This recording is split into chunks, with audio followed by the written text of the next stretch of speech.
परिचय। आज छुट्टी का दिन है और हम शाम को खरीदारी करने बाजार जाएंगे। टीना, कृपया मुझे एक गिलास ठंडा पानी दो। हाँ, अभी लाई पिताजी। पिताजी, आपके लिए पानी। धन्यवाद टीना। पिताजी, मैं आपसे कुछ पूछना चाहती हूँ।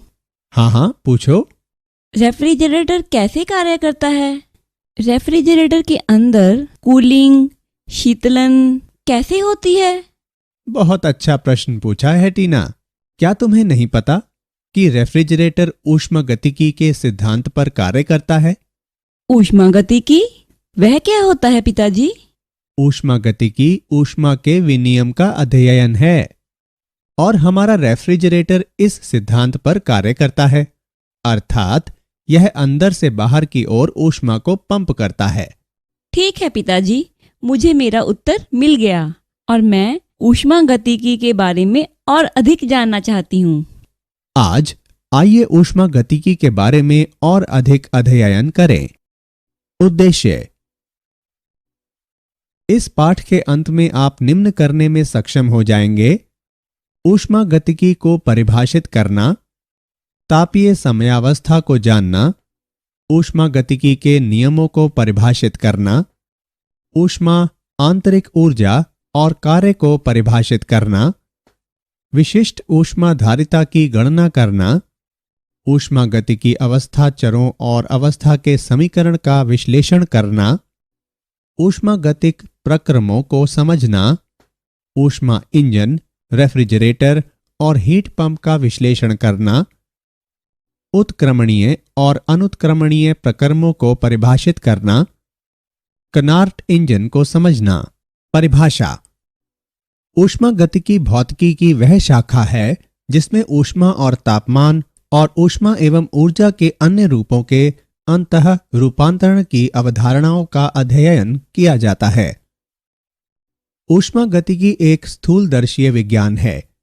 यह स्थूल निकायों का वर्णन करती है और द्रव्य की आणविक संरचना की व्याख्या नहीं करती है।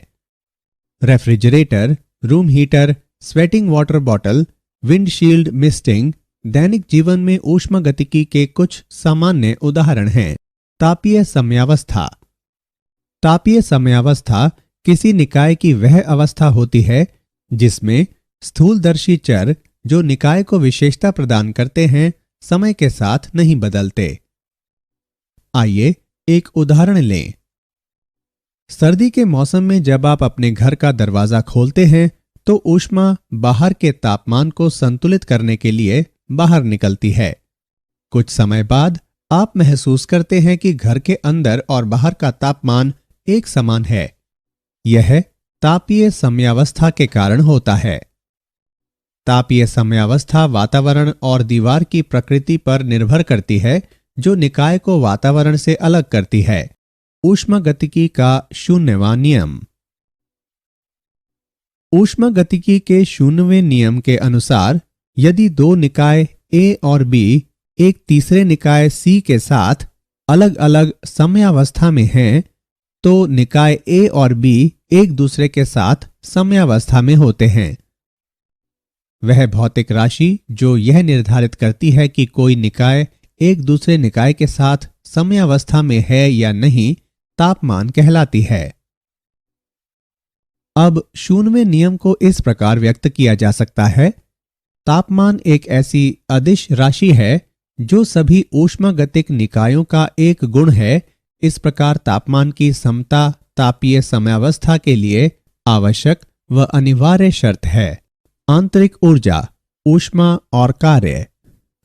आंतरिक ऊर्जा, ऊर्जा की वह मात्रा जो किसी पिंड में इसके अणुओं और उनकी अन्योन्य क्रिया से उत्पन्न अनियमित गति के कारण होती है, आंतरिक ऊर्जा कहलाती है। ऊष्मा वह ऊर्जा जो एक पिंड से दूसरे पिंड में उनके तापांतरों के कारण प्रवाहित होती है, ऊष्मीय ऊर्जा कहलाती है। कार्य, निकाय पर बाह्य सामान्यीकृत यांत्रिकीय सीमाओं में परिवर्तनों द्वारा एक निकाय से दूसरे निकाय में स्थानांतरित ऊर्जा को कार्य के रूप में जाना जाता है। आइए एक उदाहरण लें। एक पात्र में एक गैस रखी जाती है। गैस के ऊपर एक पिस्टन लगा दिया जाता है। जब अणुओं में प्रसार होता है तो यह बहुत अधिक आयतन घेर लेती है। यह विस्थापन किया गया कार्य है। ऊष्मागतिकी का प्रथम नियम। किसी निकाय की आंतरिक ऊर्जा U ऊर्जा स्थानांतरण के दो तरीकों द्वारा बदल सकती है, ऊष्मा और कार्य।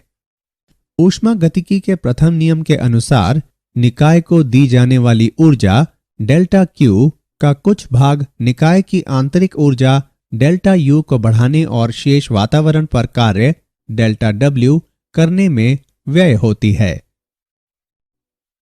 डेल्टा Q बराबर delta U plus delta W, जहां डेल्टा Q बराबर वातावरण द्वारा निकाय को दी जाने वाली ऊष्मा, डेल्टा W बराबर वातावरण पर निकाय द्वारा किया गया कार्य, डेल्टा U बराबर निकाय की आंतरिक ऊर्जा में परिवर्तन। यदि निकाय को दी जाने वाली ऊष्मा वातावरण पर कार्य करने में निकाय द्वारा पूर्ण रूप से प्रयुक्त हो जाए तो डेल्टा U बराबर 0। इससे प्राप्त होता है डेल्टा Q बराबर डेल्टा W। विशिष्ट ऊष्माधारिता। किसी पदार्थ की विशिष्ट ऊष्मा ऊष्मा की वह मात्रा है जो पदार्थ के एकांक द्रव्यमान का तापमान 1 केल्विन या 1 डिग्री सेल्सियस बढ़ाने के लिए आवश्यक हो। m द्रव्यमान के एक ठोस का तापमान डेल्टा T तक बढ़ाने के लिए डेल्टा Q ऊष्मा की आवश्यकता है, जिसे इस प्रकार व्यक्त किया जाता है। डेल्टा Q बराबर mc डेल्टा T। मोलर विशिष्ट ऊष्मा C बराबर 1/n गुणा dQ/dt। लगभग दी गई मात्रा तक प्रत्येक धातु के तापमान को बढ़ाने के लिए प्रति अणु 25 joule mole inverse Celsius inverse की जरूरत होती है। तापमान के साथ ठोसों की विशिष्ट ऊष्मा का परिवर्तन 0 डिग्री से 100 डिग्री सेल्सियस तक तापमान के फलन के रूप में जल की विशिष्ट ऊष्मा को आलेखित किया गया है। उदाहरण। आइए एक उदाहरण लें। एक ब्रेड से प्राप्त ऊर्जा द्वारा 60 किलोग्राम भार वाला एक व्यक्ति कितने मीटर तक चढ़ सकता है यदि वह 1 लाख कैलोरी ऊष्मा उत्पन्न करती है। मान लें कि मानव शरीर 28% की कार्य क्षमता से कार्य करता है। G का औसत मान 9.8 मीटर प्रति सेकंड वर्ग लें। आइए हल देखें। यहां द्रव्यमान और कार्य क्षमता दी गई है जो क्रमशः 60 किलोग्राम और 28% है। मान लीजिए कि अभिशिष्ट ऊंचाई h है। अब हम जानते हैं कि किया गया कार्य स्थितिज ऊर्जा के बराबर होता है, अतः इसे सरल करने पर हम प्राप्त करते हैं 60 गुणा 9.8 गुणा h जूल। इसकी गणना करने पर हमें प्राप्त होता है 586 h प्रति 4.2 जूल। प्रक्रम से संबद्ध ऊष्मा बराबर 1 लाख कैलोरी। गणना करने पर हमें प्राप्त होता है 28/100 गुणा 1 लाख, जो बराबर है 588 h/4.2 के। अतः h बराबर 200 मीटर। अतः व्यक्ति 200 मीटर तक चढ़ सकता है। ऊष्मागतिक अवस्था चर और अवस्था समीकरण। जब कोई निकाय अपने वातावरण के साथ सामान्य अवस्था में होता है तो निकाय का दाब P, आयतन V और तापमान T निकाय की ऊष्मागतिक अवस्था की व्याख्या करता है। इन्हें अवस्था चर भी कहा जाता है। समीकरण अवस्था किसी पदार्थ द्वारा संतुष्ट P, V और T के मध्य एक संबंध है। सरलतम अवस्था समीकरण आदर्श गैस समीकरण है। जब हम एक विशिष्ट तापमान के लिए दाब और आयतन के मध्य एक ग्राफ खींचते हैं तो प्राप्त वक्र समतापी कहलाता है।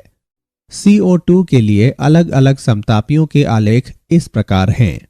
ऊष्मागतिक प्रक्रम। स्थैतिक कल्प प्रक्रम।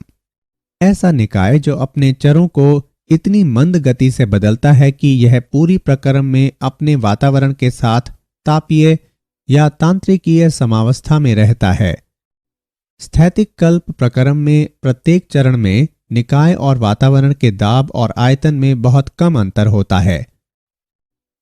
समआयतनिक प्रकरम। समआयतनिक प्रकरम में आयतन नियत रहता है। गैस पर या गैस द्वारा कोई कार्य नहीं किया जाता है। गैस द्वारा अवशोषित ऊष्मा पूरी तरह से इसकी आंतरिक ऊर्जा और इसके तापमान को परिवर्तित करने में व्यय होती है। नियत आयतन पर ऊष्मा की दी गई मात्रा के लिए तापमान में परिवर्तन का निर्धारण गैस की विशिष्ट ऊष्मा द्वारा किया जाता है। समदाबी प्रकरम। समदाबी प्रकरम में दाब निश्चित रहता है। अवशोषित ऊष्मा का कुछ भाग आंतरिक ऊर्जा को बढ़ाने में और कुछ भाग कार्य करने में व्यय होता है। नियत दाब पर ऊष्मा की दी गई मात्रा के लिए तापमान में परिवर्तन गैस की विशिष्ट ऊष्मा द्वारा निर्धारित होता है। चक्रीय प्रकरम। चक्रीय प्रकरम में निकाय अपनी मूल अवस्था में वापस लौट आता है, चूंकि आंतरिक ऊर्जा एक अवस्था चर है। एक चक्रीय प्रकरम के लिए डेल्टा U बराबर 0 अवशोषित कुल ऊष्मा निकाय द्वारा किए गए कार्य के बराबर होती है। समतापी एवं स्थिरोष्म प्रकरम। समतापी प्रकरम। इस प्रकरम में निकाय का तापमान नियत रहता है। एक आदर्श गैस के मोलों की दी गई संख्या के लिए हमारे पास है PV बराबर nRT, जहां n बराबर मोलों की संख्या, T बराबर गैस का तापमान, R बराबर सार्वत्रिक गैस नियतांक। चूंकि T नियत है इसलिए PV भी नियत है। समतापी प्रकरमों की आवश्यक शर्तें हैं: तापमान नियत रहना चाहिए, परिवर्तन मंद दर पर होने चाहिए, गैस की विशिष्ट ऊष्मा अनंत हो। स्थिरोष्म प्रकरम। इस प्रक्रिया में निकाय और वातावरण के मध्य ऊष्मा का कोई विनियम नहीं होता है। डेल्टा Q बराबर 0। स्थिरोष्म प्रकरमों के लिए आवश्यक शर्तें हैं: ऊष्मीय ऊर्जा का कोई स्थानांतरण नहीं होना चाहिए, परिवर्तन तीव्र दर पर होने चाहिए, विशिष्ट ऊष्मा 0 हो। एक आदर्श गैस का दाब आयतन वक्र दो समतापियों को जोड़ने वाले दो स्थिरोष्म प्रकरमों को प्रदर्शित करता है। ऊष्मा इंजन। ऊष्मा इंजन एक ऐसा उपकरण है जो एक कुंड से निकलने वाली ऊष्मा के एक भाग को उच्च तापमान पर उपयोगी कार्य में बदलता है और शेष को निम्न तापमान पर कुंड को निराकृत कर देता है। ऊष्मा इंजन 4 घटकों से मिलकर बनता है: स्रोत, जहां से ऊष्मा निकलती है; सिंक, जहां ऊष्मा के एक भाग को निराकृत किया जाता है; कार्यकारी पदार्थ, कुछ गैस या जलवाष्प जो कोई उपयोगी कार्य करने के लिए फैलता है; मशीन, कोई यांत्रिक निकास जिस पर उपयोगी कार्य किया जाता है। कुशलता। ऊष्मा इंजन की कुशलता को किए गए कार्य और स्रोत से निकलने वाली ऊष्मा के अनुपात द्वारा व्यक्त किया जाता है। कुशलता बराबर 1 माइनस Q2 बटे Q1। रेफ्रिजरेटर और हीट पंप। किसी रेफ्रिजरेटर में ठंडे कुंड से गर्म कुंड की ओर ऊष्मीय ऊर्जा का प्रवाह। यह T2 पर ठंडे कुंड से ऊष्मा की Q2 मात्रा अवशोषित करता है। एक बाह्य कारक द्वारा इस पर कार्य किया जाता है और T1 पर गर्म कुंड पर ऊष्मा की Q1 मात्रा निराकृत होती है। निकाय एक बाह्य कारक द्वारा संचालित होता है।